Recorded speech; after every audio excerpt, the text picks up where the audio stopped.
Peter. I saw the fuchsia just like out of the corner of my eye. It's all about the fuchsia. What's happening now?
My 19-year-old, I say that. My 9-year-old.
Okay.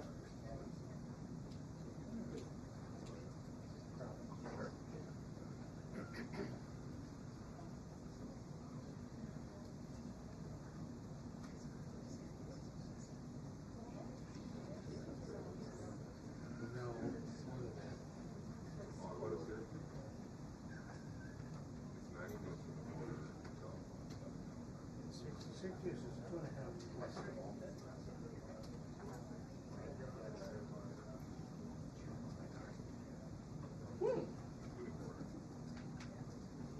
Which, by the way,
Me? No. You don't even have that thing on the TV screen. I think it's broken. Love that. That's great.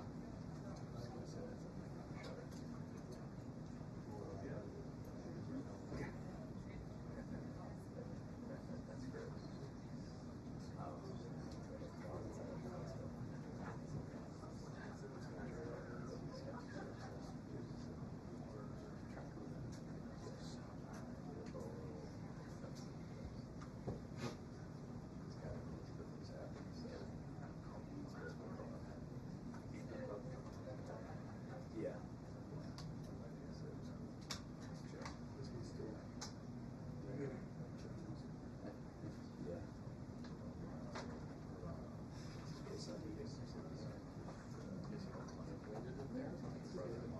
Yeah. Yeah. We were thinking about her.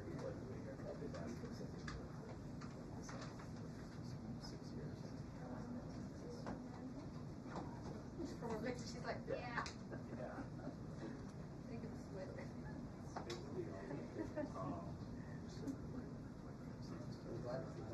It's my British shirt. Yeah. It's very dry. Yeah, I'm sure you do. There's a potato delicatessen. Yes, potatoes in there. I went to it. Yeah. They had a good roast potato. I think I did. I think I tried everything. They served it at the market.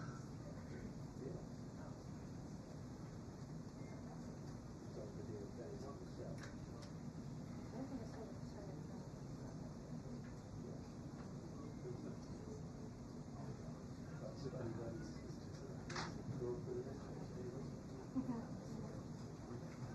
You know what? I really don't understand how they came up with all this stuff. It's not. When they come up with like potato steak, breakfast of those steaks, and bring something else. I know it was so much more than those breakfast houses and stuff. I would have gone with something like that. Just rolling steak or something. You know, just something like that. It's very strange. But it's, I think, yes, it's more than yeah,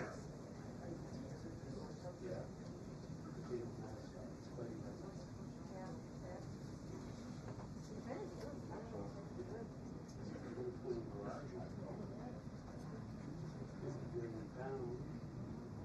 What makes it also very good.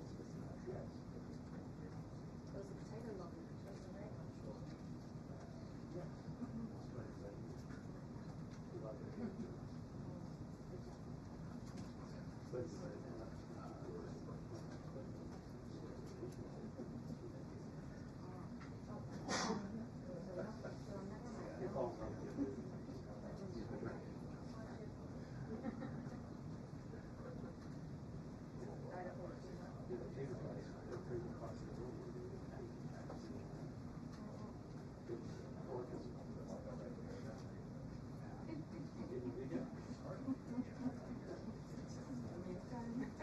I had that one all the time I was living there.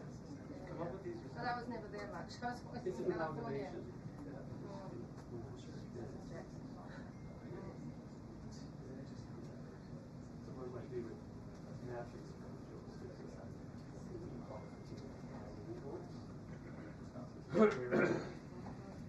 That's cute. Yeah.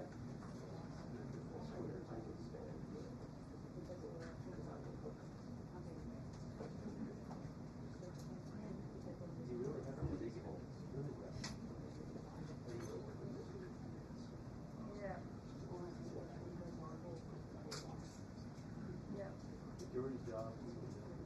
No, New Zealand is big with things around Spain.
prefer that way. It must be like that. The boys are sorry, right? Yeah, it's miserable. It's thick ice, so this much, yeah, of the year. Minus 29 degrees. Very strange. But it's honestly cold enough. So I don't know what to do with it.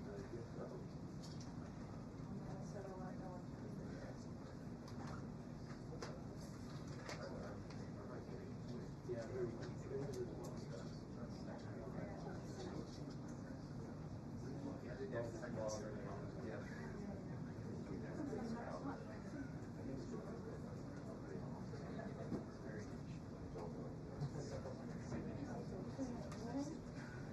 Karoline?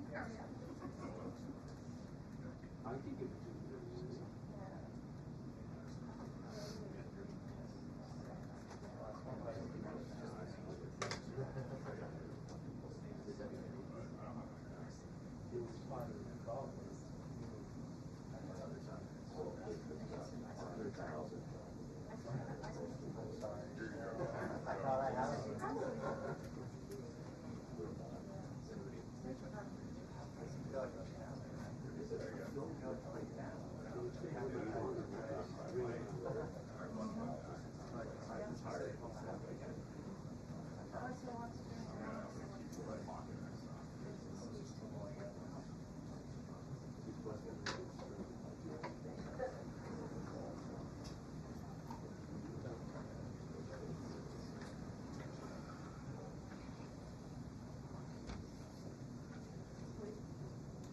And John, same as every White House briefing, there are things that they want to talk about and things that they have to talk about when they eventually open this door again. The things that they have to talk about will, of course, be the president's response to the deadly flash flooding over the weekend in Texas. He had said he wants to go down there maybe Friday. We expect more details on that. The things that they want to talk about, just in the last couple of minutes, the White House has started releasing these long-promised letters detailing tariff rates that are going to be going against trading partners. They are saying 25% now for the Japanese, 25% for the Republic of Korea, South Korea. Those will go into effect on August 1st. Something else that's happening today, and the reason that all the roads around the White House are closed, Benjamin Netanyahu is going to be here talking to President Trump in private. President Trump is saying that he thinks not only can they figure out the final stages of a peace deal for ending the war in Gaza, the president thinks that the strikes on the nuclear facilities in Iran have Iran now ready to negotiate some kind of a permanent deal. We don't know what kind of a permanent deal President Trump thinks he can get, but if only there was some way to find out, we should have Karoline Leavitt out here anyway.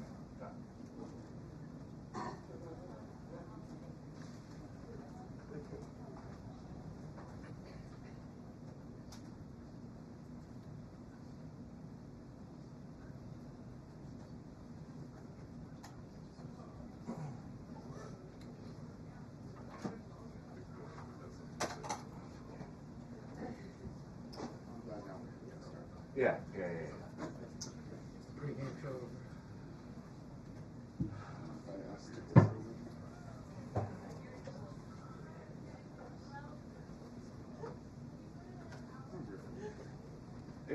It was nice. How was your course? Did you have to work here late on Friday? Yeah, me neither. Yeah.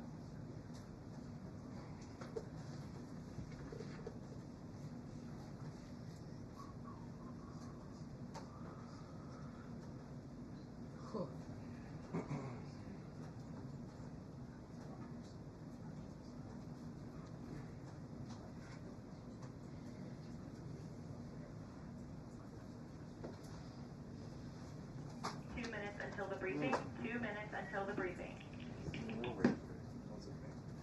Well, it's on the delay. It takes like 90 seconds for the delay on the back.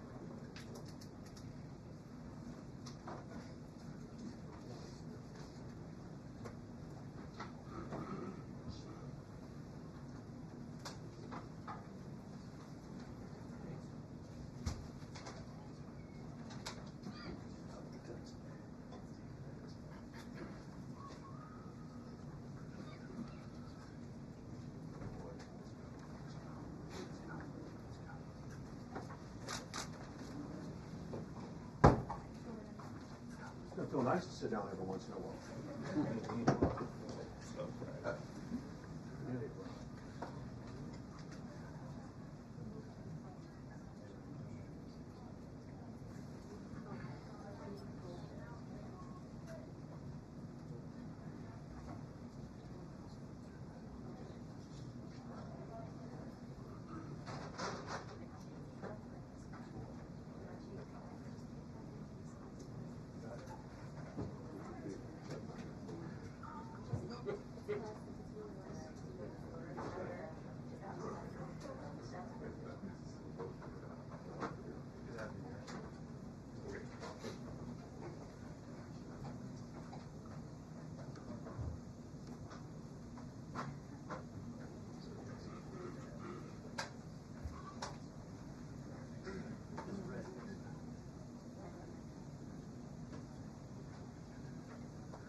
Good afternoon, everyone. Hope you all had a great weekend. I want to start by addressing the devastation from the tragic flash floods in Texas. Moments ago, the Department of Homeland Security provided an update that 91 innocent souls have now perished. Everyone here at the White House, including the President of the United States, is praying for the victims' families and friends during this unimaginable time. President Trump swiftly signed a major disaster declaration for Kerr County, Texas, to ensure our heroic first responders have every resource they need in the relief and recovery efforts. Secretary of Homeland Security Kristi Noem traveled to Texas over the weekend, and the entire Trump administration is working hand in glove with state and local officials to provide every assistance available.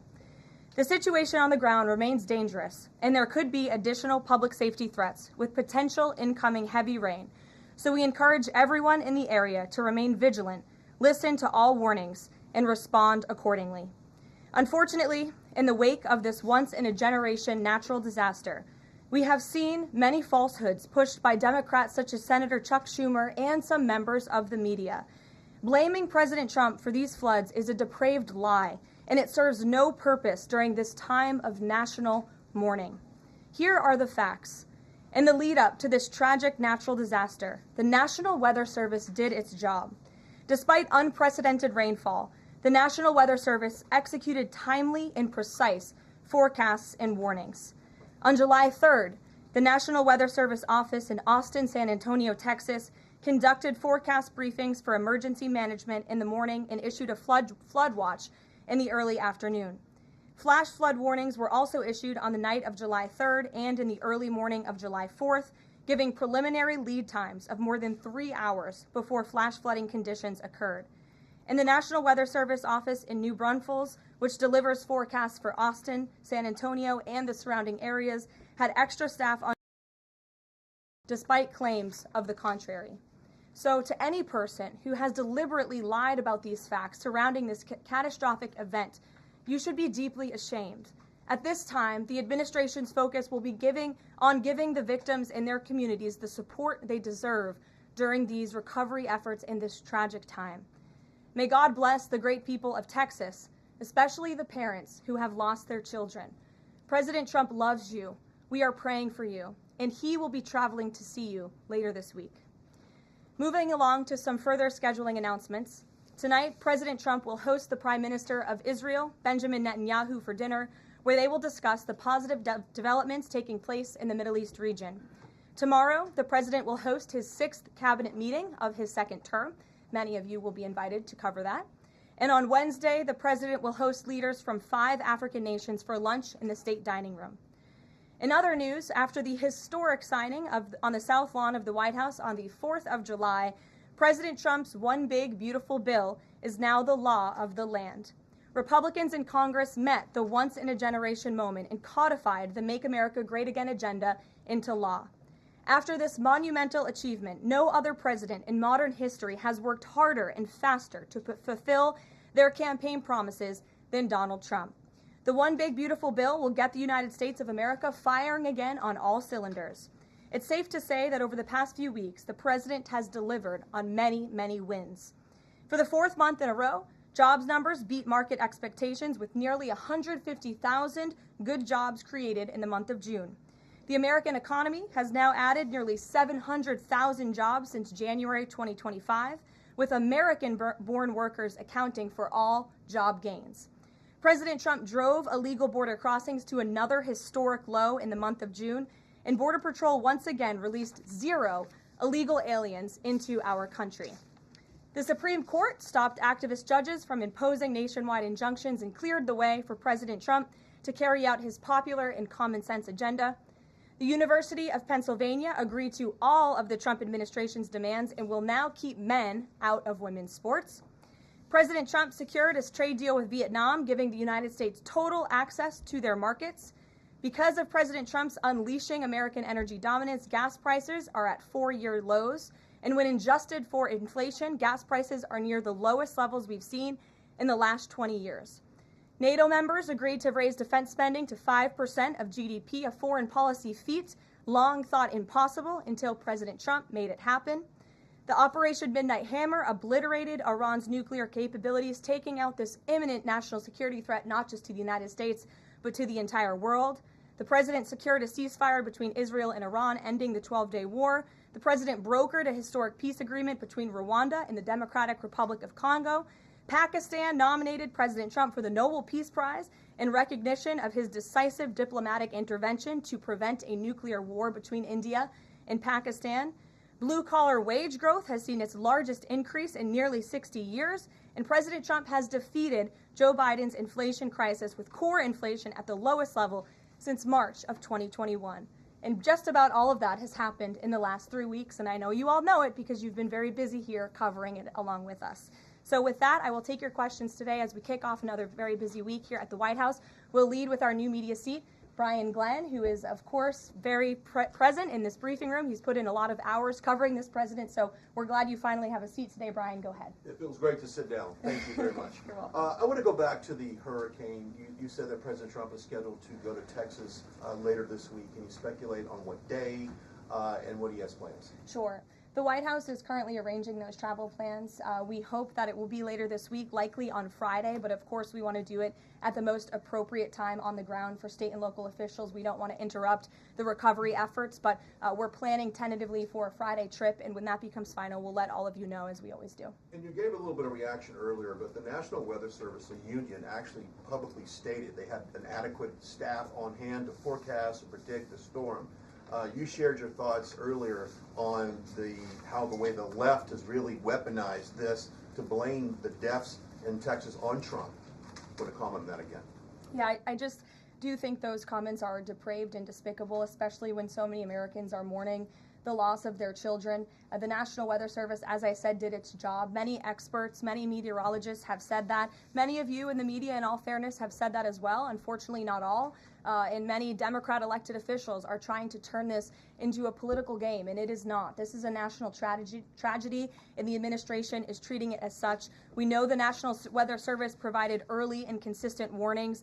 They gave out timely flash flood alerts. There were record-breaking lead times in the lead up to this catastrophe. There is ongoing flood monitoring, and these offices were well staffed. In fact, one of the offices was actually overstaffed. They had more people than they need. So any claim to the contrary is completely false, and it's just sad that people are pushing these lies. Can I just get one more? Sure.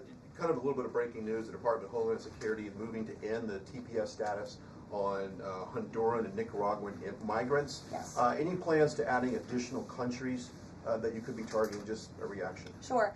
Well, I won't get ahead of the Department of Homeland Security on additional countries, but as you pointed out, they did end temporary protective status for Nicaraguans and Hondurans in this country because TPS, temporary protective status, is temporary by definition. It is not meant to be a permanent path to residency or citizenship here in the United States of America. It was originally granted to Nicaraguans following a natural disaster in 1999.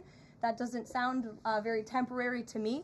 And as well as Hondurans in 1999 after the impact of Hurricane Mitch in 1998.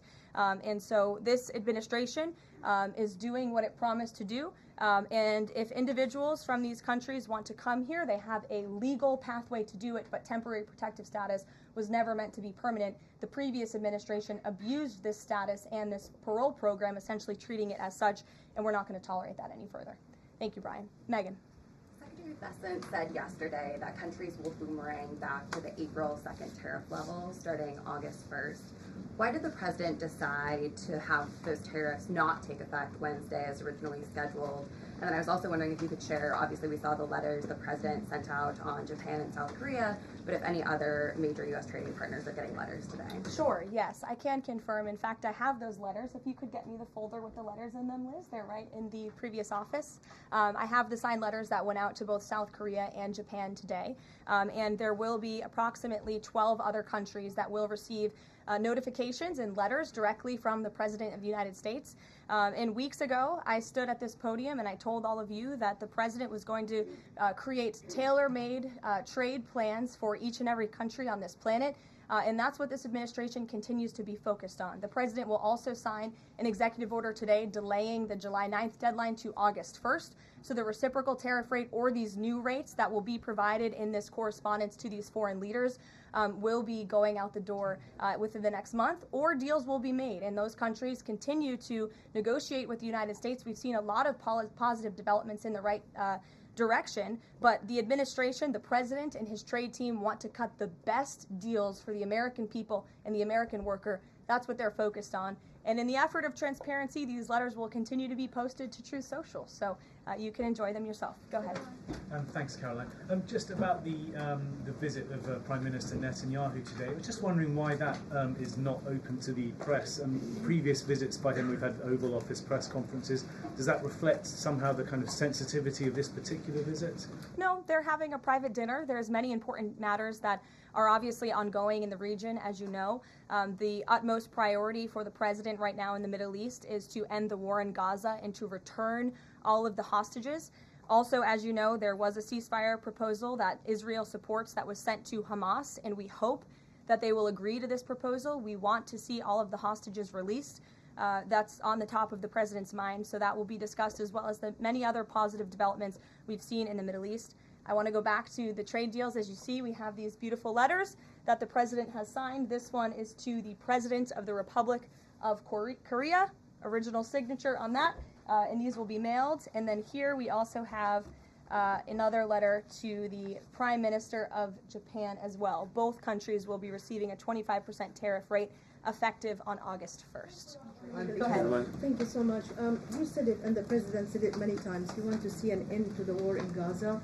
Will he give guarantees during this 60-day period of ceasefire that actually the war will end? Because this is a sticking point with Prime Minister Netanyahu, and I'm wondering if they see eye to eye on this point.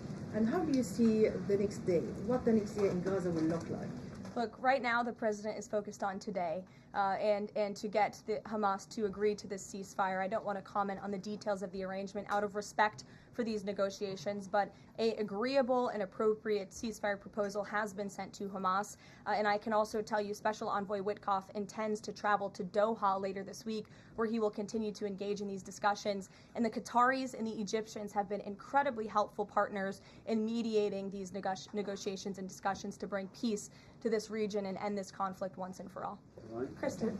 Two questions. Thank you, Caroline. Sure. The first question is President Trump reconsidering his plan to phase out FEMA, given what officials have said is their critical role on the ground now in Texas? Look, the president wants to ensure American citizens always have what they need during times of need. Whether that assistance comes from states or the federal government, that's a policy discussion that will continue. And the president has always said he wants states to do as much as they can, if not more. And in the case of Texas, the state and local officials are doing a tremendous job. And I know the president, Secretary Noem, and the federal government are very proud to be working with them. And the president has promised to give Texas the assistance that they need during this tragic time. Just one follow-up on cuts overall. Over the weekend, President Trump said that Elon Musk was a train wreck. Are there, given this current viewpoint, are there concerns within the White House or from the president himself over the cuts that happened under Musk while he was advising DOGE, including the National Weather Service? I think I've already addressed that, Kristen, and what I can tell you is that these offices were fully staffed. The San Angelo office was fully staffed with 12 forecast meteorologists. There were no vacancies. The San Antonio office was operating with 11 forecasters. And as Brian said, the union themselves said that there was adequate staffing. So I think those words speak for themselves, and the numbers speak for themselves. This was a once-in-a-century flash flood, a tragic natural disaster, and the administration is doing all that we can on the ground to help these families during this time of need. Jeff. Thanks very much, Caroline. Just following up on Kristen's question, is it still the president's plan to phase FEMA out by the end of this year? I just answered Kristen's question for you. One more, hold on, one more. Sure, I'll give it to you. Go ahead. The follow-up on trade as well. 12 more letters coming, you said. Can you give us a sense of which countries those are? I'll let the president reveal those in very due time. Keep your eyes on Truth Social. Michael, in the back. Thank you, Caroline. An armed shooter today was shot in McAllen, Texas, after opening fire on Border Patrol agents. Comes just days after Democratic Congresswoman Pramila Jayapal recently said she gets, quote, inspired when activists obstruct ICE. Does the White House expect Democrats to tone down their rhetoric in light of what we saw today in McAllen, Texas? We certainly call on Democrats to tone down their rhetoric against ICE and Border Patrol agents who, again, are everyday men and women. I would encourage AOC and other Democrats to actually meet with the United States Border Patrol. These are honorable Americans who are just simply trying to do their job to enforce the law. They go home to their families every night just like we all do, and they deserve respect and dignity for trying to enforce our nation's immigration laws and to remove public safety threats from our communities. The White House is aware of the shooting that took place today in Texas, and we are working with the appropriate federal agencies to get to the bottom of what happened. Caroline, the DOJ and FBI have now concluded there was no Jeffrey Epstein client list. What do you tell MAGA supporters who say they want anyone involved in Jeffrey Epstein's alleged crimes to be held accountable? This administration wants anyone who has ever committed a crime to be held accountable, and I would argue this administration has done more to lock up bad guys than certainly the previous administration. And the Trump administration is committed to truth and to transparency. That's why the Attorney General and the FBI Director pledged at the President's direction to do an exhaustive review of all of the files related to Jeffrey Epstein's crimes and his death. And they put out a memo in conclusion of that review. There was material they did not release because, frankly, it was incredibly graphic and it contained child pornography, which is not something that's appropriate for public consumption. But they committed to an exhaustive investigation. That's what they did, and they provided the results of that. That's transparency. Follow up on that, Sure. Caroline. Okay, so the FBI looks at the circumstances surrounding the death of Jeffrey Epstein. According to the report, this systematic review revealed no incriminating client list. So what happened to the Epstein client list that the Attorney General said she had on her desk? Well, I think if you go back and look at what the Attorney General said in that interview, which was on your network, on Fox News. Got the quote. Go ahead. John Roberts said, DOJ may be releasing the list of Jeffrey Epstein's clients. Will that really happen? And she said, it's sitting on my desk right now to review. Yes, she was saying the entirety of all of the paperwork, all of the paper in relation to Jeffrey Epstein's crimes. That's what the Attorney General was referring to, and I'll let her speak for that. But again, when it comes to the FBI and the Department of Justice, they are more than committed to ensuring that bad people are put behind bars. They have an operation going on right now called Summer Heat, which has our murder rate trending in the lowest direction in United States history. Their emphasis on violent crime and locking up violent criminals has led to the arrest of 14,000 violent criminals. That's a 62% increase from the same time period last year. So this Attorney General and the FBI Director are committed to putting bad people behind bars where they belong. They promised an exhaustive review. That's what they did. For any further details, I would refer you to the Department of Justice. Thanks, Caroline. With Prime Minister Netanyahu visiting the White House today, yesterday the president said that he was working on a more permanent deal with Iran, but several days ago he didn't think one was necessary. What changed? Well, when you asked me about this, or when you all asked me about this several weeks ago, I said the president thought maybe an Iran deal was not necessary, but of course the president is always interested in peace and diplomacy. That remains true, and the administration continues to be in contact, both directly and indirectly, with the Iranians on a deal. And then on tariffs, you're now delaying the deadline from July 9th to August 1st. Is that an acknowledgement that perhaps the administration found it more difficult to negotiate these trade deals, or whatever happened to 90 deals in 90 days? No, it's an acknowledgement that this administration is doing what's best for the American worker, and we want the best deals possible for our workers, for our manufacturing base, for our middle class, and they are doing this deliberately and appropriately on behalf of our country's interests. Josh. A couple more on the tariffs. You said about 12 more letters. There were about 55 or so countries, including the EU as a bloc, that were facing this tariff increase. All of those, to understand you correctly, are now deferred to August 1st, right? Correct. And on the 12, what happens with the remaining, whatever it would be, 40-something? So just 12 today. There will be additional letters in the coming days. So all of them are going to get a letter at some point? Correct. Okay, and can you tell me why he decided to start with South Korea and Japan? Are they annoying him? It's the president's prerogative, and those are the countries he chose. And on the sectoral tariffs, it's our understanding that these continue to be a separate track. We're still waiting on a bunch of those. That's right. Is there any timing update on when he's going to move on, for instance, semiconductor tariffs and other things that are still in the hopper? I don't have a timing update, but for where they are in the process, I would defer you to the Department of Commerce. Should we expect deals finally as well? He announced this Vietnam deal. Are you close on any other country? The president and the administration, yes, we are close. But again, the president wants to ensure these are the best deals possible. And I would add just one more thing on trade and tariffs to wrap it up.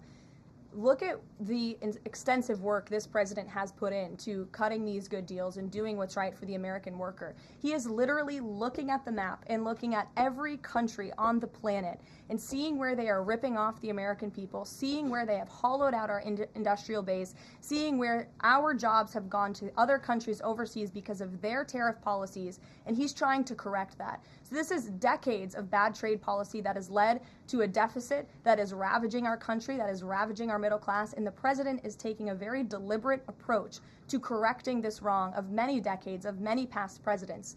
And so I think he should be commended for the time and the effort that he is putting into this. And the fact that he has announced a framework with China, a trade deal with the United Kingdom, a trade deal with Vietnam, and many others to come in just a matter of 6 months is truly historic, and it's a testament to this president and his trade team who are working around the clock to get this done. Sure, go ahead. Thank you so much, Karoline. Two questions on Iran. What's the permanent deal with Iran looks like for the president, and what issues related to Iran should it cover?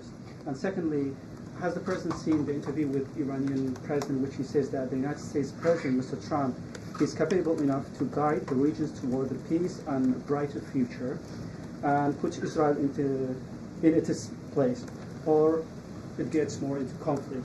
Has the president seen these comments, and what's his reaction to these comments? I'm not sure if he's seen those comments, but certainly I think it's true that the president is the right man for the job to move the direction, this region into the direction of peace and stability for the future. That's what he and his national security team are working on every day, and we've already seen historic achievements in that direction. Go ahead. In the back. Kelly, go ahead. Great, thank Sure. you. And then in front of you. First, Y'all need name tag signs. First question on the flooding in Texas. I know there has been some concern about the timing of the alerts, knowing that they did go out, but the warnings coming out in the wee hours, so while many people were likely sleeping. Can you share just details what you know about why those warnings were sent while people were likely sleeping, and then what the administration is doing to ensure that these alerts... Act of God. It's not the administration's fault that the flood hit when it did, but there were early and consistent warnings, and again the National Weather Service did its job. On July 2nd there were initial notices of potential weather and flooding risks were issued. On July 3rd, escalating warnings throughout the day with a flood watch issued at 1:18 p.m. And then later at 6:10 p.m. on July 3rd, the Weather Prediction Center warned of excessive rainfall and a high likelihood of flash flooding. At 6:22 p.m. July 3rd, National Weather Center issued a hydraulic warning highlighting considerable flooding risks, including in Caryville County. And then there were the timely flash flood alerts at 11:41 p.m., 1:14 a.m., and then another flash flood emergency warning issued at 4:03 a.m. just before the flood hit. So those were all of the warnings that went out to the affected area and region. Go ahead. One question on education funding Go for ahead. states and local Thank you very much. I appreciate it, districts. Caroline. Two questions for you related to the Prime Minister's visit today. Number one, there's a report circulating that the Gaza Humanitarian Foundation provided a proposal to the White House to build these so-called humanitarian transit areas inside and outside of Gaza. The GHF is insistent it has nothing to do with that proposal. Can you shed any light on whether the White House has received such a proposal, and if so, from whom? I'm unaware if a proposal from the Gaza Humanitarian Foundation was sent to the White House. I haven't seen it, but I can ask our National Security Council. And also a document circulating that the White House is prepared to lift the Foreign Terrorist Organization designation from HTS, the group of President al-Shara in Syria. Can you confirm that that's taking place? Again, I haven't heard that, or I'm not aware of that action taking place. As you know, we did lift particular sanctions on Syria, but we did leave them on for particular terrorist groups. If that has changed, we will, of course, let you know if there's a change in policy, but I'm unaware of one at this time. Sure, go ahead. Me? Thank you. Ahead of the, you can go too, since you're so eager. Ahead of the president's meeting with Prime Minister Netanyahu today, is there a scenario where Israel has made it clear that they will not bring an end to this war until Hamas is decimated? And the president just 5 months ago suggested a potential takeover of Gaza. Is there a situation where tonight the two men will change their posture, and in the scenario that Hamas turns over the remaining hostages, that the war could come to a permanent end, and that they will seek that under that scenario that they would essentially try to bring this war to a permanent end beyond just that 60-day ceasefire. Again, you're putting a hypothetical situation in the air, so I don't want to comment on that out of respect for these ongoing negotiations and discussions that are taking place. But as for the takeover of Gaza, I don't believe the president ever said that. I think he discussed a rebuilding of Gaza once this war is over. This has become an uninhabitable place for human beings, and the president has a big heart. He wants this to be a prosperous, safe part of the region where people and families can thrive, and there will be a need for a real rebuilding effort when the time comes. But right now we need to end this war, and we need to bring all of the hostages home. The president is adamant about that. The war tonight? Look, again, I will let the president speak for himself later if he decides to comment on the details of the agreement, but out of respect for the discussions, I won't do that from the podium. Go ahead. So Congressman Lawler and Gottheimer have introduced a bill in Congress, the Bunker Buster Act, that would allow the United States to sell B-2 bombers and bunker buster bombs to Israel. Is that something the president would support? Well, I don't know if the president's aware of the Bunker Buster Act, but I will ask him and see what his opinion on that is. I'm not sure. Thank you. Caroline. Thank you, Caroline. Building off of the question earlier about the shooter in Texas who targeted ICE, Axios reported today, I believe, that Democrat lawmakers were saying their constituents are calling on them to be more violent when they go to ICE facilities, including, I believe, they want them to shed blood, and that they said that Democrat lawmakers should be willing to get shot themselves. Can you respond to that, and do you have concerns that any of these lawmakers might act on the wishes of their constituents? It's hard to believe anyone with morals in this country or decency would say such a thing. Obviously, the White House condemns that rhetoric, and we condemn violence of any kind. This administration is simply trying to enforce our laws, and we must be a nation of law and order. You cannot simply waltz across our border and live here illegally and expect to stay. We are going to enforce our nation's laws, and the men and women who are doing that are doing so in a respectful way. They are doing so within the confines of the law, and they are just trying to do their jobs. And we condemn any violence or any calls for violence of any kind against any American. Go ahead. Thank you, Caroline. I wanted to ask you if... I was not calling on you, but you can go ahead. It's fine. There's a lot of people in here today. President Trump already saw the letter that the Colombian President Gustavo Petro sent him, apologizing for his comments a few weeks ago, suggesting that there was an involvement from the U.S. government in an alleged coup d'etat in Colombia. And Secretary Rubio recalled the U.S. Charter d'Affaires in Colombia. Did President Trump saw that letter, and what do you think about the comments from President Petro suggesting that the U.S. has some kind of involvement in a coup? I'm not sure if the president has seen that letter, but I can check with him in the National Security Council. We will get you a response if you follow up with my team. We will find out for you. Caroline? Sure, go ahead. Thank you, Caroline. Iris, go ahead. Thank you, Caroline. Thank you, Caroline. On two topics. First, I love how excited everyone is on Monday. Yes, Raquel, you can go after. On two topics. First, tariffs. The president announced last night that any countries aligning themselves with the anti-American policies of BRICS will be charged with an additional 10% tariff. Can you tell us more details on that? What specific policies is the president talking about here? What policies should countries stay away from to avoid being subject to additional tariffs? Sure. Well, the president feels, generally speaking, that BRICS is seeking to undermine the interests of the United States. It's the president's utmost responsibility to put the interests of the United States first. That's how he views his job as president.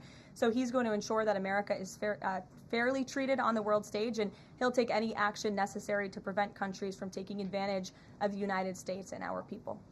Raquel, go ahead. On illegal immigrants, Registrar Tom Homan told us this morning that ICE will have to arrest 7,000 illegal immigrants every day for the remainder of this administration to just catch the ones that were let in during the last administration. I'm wondering what the new resources and manpower, of course, given by the Big Beautiful Bill, which of course opens the door for ICE to hire additional 10,000 agents and officers. What's the administration's expectations now for daily arrest numbers going forward in upcoming months? Sure. I'll let the Secretary of Homeland Security and her department speak on what they're looking for in terms of daily numbers. What I can tell you is I receive the daily reports each morning, and ICE is out there doing the jobs that they swore an oath to do, and they are removing public safety threats from our communities every day, and our country is becoming a safer place because of their efforts. And the One Big Beautiful Bill that is now law will give significant resources to ICE and Border Patrol to continue the tremendous work that they are already doing. And I think every American who wants to live in a safe neighborhood should be grateful for their efforts. Thank you, Karoline, Just so much. Raquel, and then I can go to you. So much. And then you, Dr. Harper. Thank you, Karoline. It's a follow-up on the BRICS question. So does President Trump believe that the BRICS are getting stronger or trying to isolate the United States? And how close is he monitoring this summit that is taking place in Brazil right now? He's closely monitoring it, which is why he put out a statement himself. He does not perceive these countries as growing stronger. He just perceives them as trying to undermine the United States' interests, and that's not okay with him, no matter how strong or weak a country may be. Go ahead. Yes, go ahead. Yes. As promised, yes, go ahead. Thank you. Does Trump have a vision for post-war Gaza? You mentioned, talking about now the ceasefire, but does he support permanent or temporary Israeli presence in the Gaza Strip? Does he continue to see a continued role for the Gaza Humanitarian Foundation to continue to operate in the Gaza Strip? Well, as you know, because we've talked about it before, the president has directed aid to be moved into the region, and that has been taking place. You've actually seen people in the Gaza Strip yelling out, "Thank you, Trump," for the aid and for the meals that they have received, because the previous administration never did that for some reason. But this president, again, wants to see peace and stability in the region. So as I outlined previously, he views this part of the region as having a real chance at being peaceful and prosperous. But again, we need to end this war. We need to get all the hostages home, and Hamas needs to accept this proposal in order to do that. Dr. Harper, go ahead. I'm Dr. Anthony Harper with the Intermountain Christian News. Thank you for taking my questions. Given the nature of the Palestinian Authority, with their pay to slay, teaching Jew hatred to children, corrupt leaders, and no elections for 19 years, who does President Trump support to govern Area A and Area B to prevent Hamas from ruling? And what is President Trump's position on Israeli sovereignty? Sure. Well, the president believes Israel, of course, has a right to defend itself.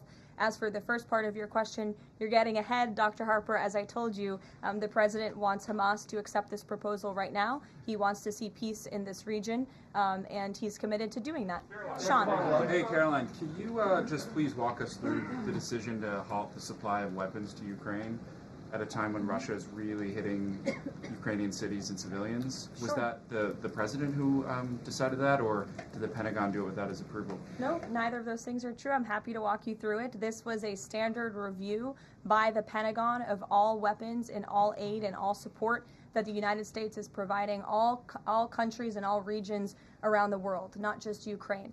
When the Secretary of Defense took office, he directed the Pentagon to conduct this review to ensure that everything that's going out the door aligns with America's interests. So it's a pause to review to ensure that everything the Pentagon is pushing out there is in the best interest of our military and our men and women in uniform. Fran.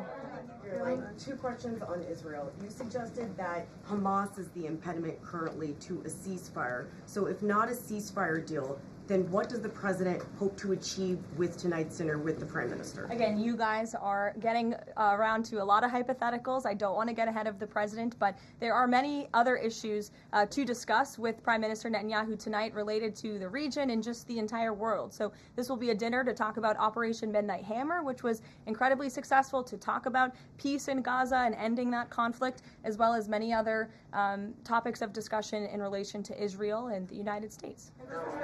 Sure, go ahead. Thank you, Karoline. Given the fact, this is on the trade letters, given the fact that the president put into effect the tariffs on April 2nd and then put the pause into place, is the president at all concerned that these countries that are receiving the letters won't take them seriously because the deadline seems to have shifted already and may shift again?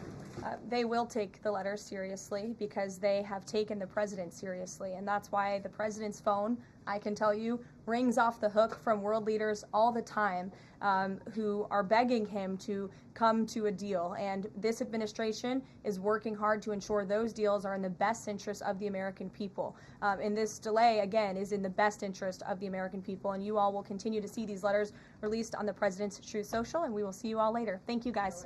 Thanks, Caroline.